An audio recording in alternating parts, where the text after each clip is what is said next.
Après avoir vu le film Conjuring 4, l'heure du jugement, il est temps de vous faire mon top. Hey, what's up tutu, j'espère que vous allez bien. On se retrouve aujourd'hui pour une toute nouvelle vidéo et surtout un tout nouveau top.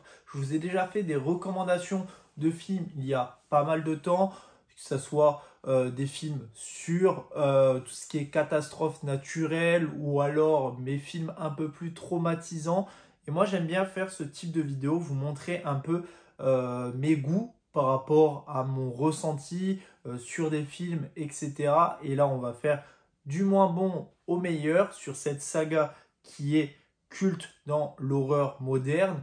Une saga que j'ai vraiment appréciée, même s'il y a des films qui se laissent un peu désirer. Bien évidemment, quand c'est des films d'horreur, c'est soit ça passe ou ça casse. Il faut vraiment te faire ressentir cette pression à travers l'écran. Et souvent, c'est assez compliqué. Mais en tout cas, c'est une saga qui reste culte. Je pense que je vais vous faire d'autres tops parce qu'il y a des sagas que j'ai terminées, notamment Star Wars, où j'ai terminé l'entièreté de la saga, que ce soit la toute première partie, la deuxième et la dernière qui est sortie. Donc au moins, je pourrais vous donner mon avis à ce sujet. Je pense que ça arrivera soit à la fin du mois, soit au début du mois d'octobre 2025.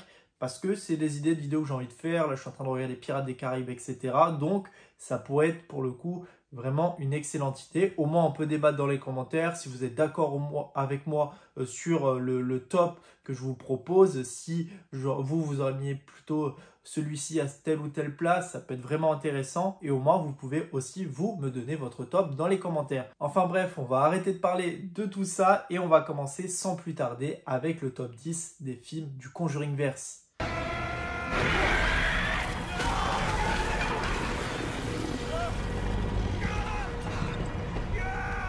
On commence à la 10e place et j'ai mis le tout premier Annabelle sorti en 2014. Donc on commence avec Annabelle parce que pour moi, ce premier spin-off de la saga, je m'attendais à tellement mieux. Je m'attendais à avoir un peu plus de frissons concernant la poupée maudite de Annabelle. Mais malheureusement, je trouve que ça tombe très vite dans les clichés, un scénario plat, des jumpscares assez prévisibles et surtout, on ne trouve pas l'intensité qu'on avait dans le film Conjuring. C'est vrai que c'était la toute première introduction de Annabelle dans le premier film de James Wan, Conjuring, les dossiers Warren. Et moi, je trouve que le film avait pour le coup un potentiel, mais qui n'a pas tenu ses promesses malheureusement. Et je trouve que ce Annabelle a le mérite de se retrouver à cette 10e place. En 9e position, on retrouve La Nonne 2, l'un des films les plus récents en termes de spin-off, sorti en 2023. Je l'ai mis à cette 9e place parce que clairement, il y a du potentiel avec voilà, cette ambiance gothique qui marche assez bien, qui je trouve est beaucoup mieux que la première version, des décors magnifiques et une meilleure tension, mais encore le gros problème c'est le scénario. Le scénario, franchement, l'histoire est trop classique, il n'y a pas énormément de surprises et on reste sur notre faim, surtout quand on connaît vraiment le potentiel de Valak. Je pense qu'on aurait pu avoir quelque chose de nettement mieux à ce sujet. En 8e place, Annabelle, la maison du mal, sortie en 2019. Pour moi, le concept était génial. Enfermer Annabelle directement chez les Warren, dans leur pièce maudite. On est sur un huis clos qui aurait pu être ultra flippant. On avait changé les codes de avoir moins de décors. Mais au final, il y a trop de jumpscares faciles, avec un rythme assez inégal et quelques scènes réussites, mais globalement, ça reste une déception par rapport à l'idée de départ. À la 7e place, on retrouve La Nonne de 2018.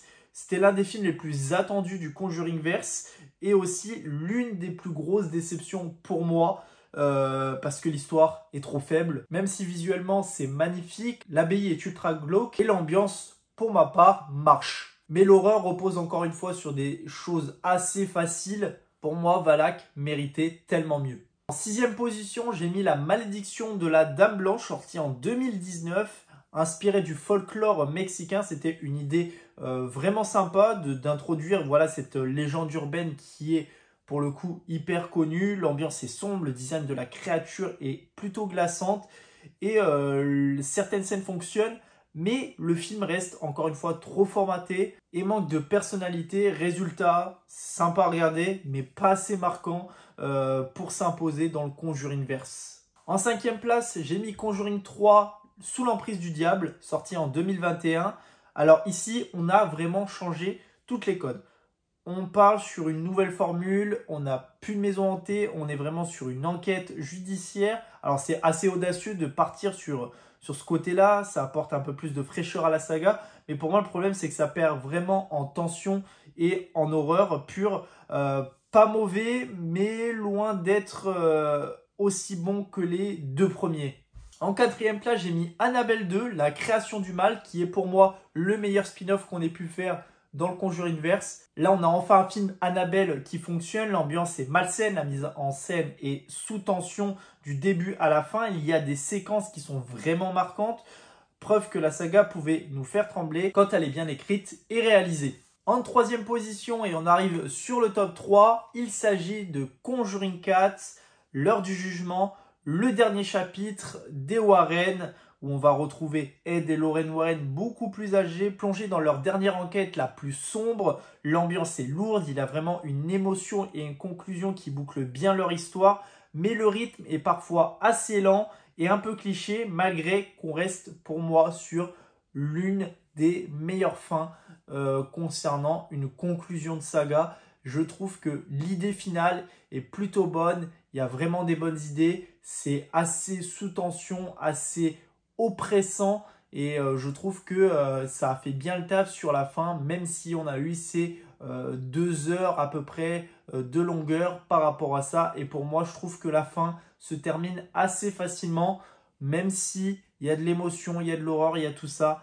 Mais pour moi, je trouve que le film conclut assez bien les films Conjuring. En 2e position, j'ai mis Conjuring Les Dossiers Warren, sorti en 2013. Donc c'est le film qui a tout lancé de James Wan, qui maîtrise l'attention comme un chef. Chaque scène est vraiment pesante et l'histoire, inspirée d'une histoire vraie, d'une affaire réelle, rend le tout encore plus effrayant. Ce film est une référence, un classique instantané de l'horreur moderne pour ma part. Et en toute première position, j'ai donc mis Conjuring 2, le cas Enfield.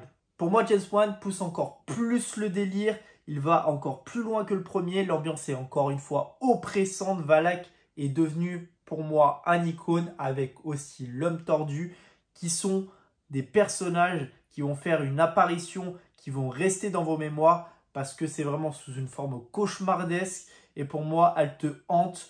Elles sont vraiment impressionnantes. Encore une fois, je pense que c'est aussi ça qui a fait la ferveur de ce 2e opus, c'est d'introduire ces 2 personnages qui sont pour moi juste mais glaçants quand on les voit. C'est à la fois effrayant, émouvant et pour moi, c'est vraiment le chef-d'œuvre absolu de la saga. Alors dites-moi dans les commentaires votre top concernant le Conjuringverse. Ça m'intéresse énormément d'avoir votre avis. Comme ça, vous pouvez vous aussi me faire le vote. Comme ça, on pourra débattre par rapport à ça. N'hésitez pas à liker la vidéo, la commenter, la partager, surtout vous abonner. On se retrouve très prochainement pour une toute nouvelle vidéo. Allez, salut tout le monde. Peace!